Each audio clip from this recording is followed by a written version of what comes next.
यो पनि भनेको थिएँ, आज यो समाजको एउटा पनि जिम्मेवार नागरिकले यो सरकारी स्कुल नगर पढ भनेर कसैले पनि भन्दैन बच्चाहरूलाई। यस्तो अवस्थामा पनि तपाईँहरूले चाहिँ जसरी धेरै समाजलाई चाहिँ आज बच्चाहरूलाई चाहिँ जुन माया गरिरहनु भएको छ यसको लागि म उठेर सम्मान गर्न चाहन्छु होइन।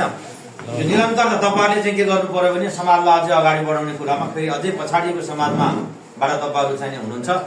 यहाँको शिक्षा, स्वास्थ्य, खानेपानी र अरू इन्फ्रास्ट्रक्चरको विषयमा सरकारले अत्यन्तै गहिरो ढङ्गबाट हेरेको छ। त्यसमा मैले आफ्नो तर्फबाट सबै ढङ्गबाट सुझाव दिएको छु।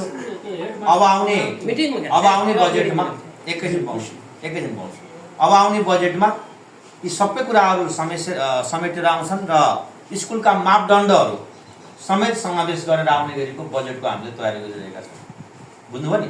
त्यसो हुँदाखेरि तपाईँहरू चाहिँ आफ्नो मनोबल बढाउनु होला, विद्यार्थीलाई चाहिँ नि अलिकति सङ्ख्या बढाउनु होला।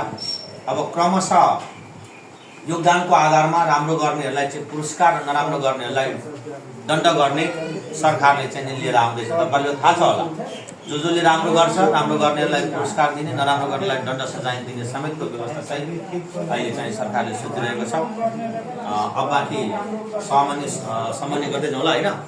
अब यहाँ अरू के पर्छ मलाई फोन गर्नु, मेरो नम्बर राख्नु ल। यहाँ तपाईँलाई केही पऱ्यो भने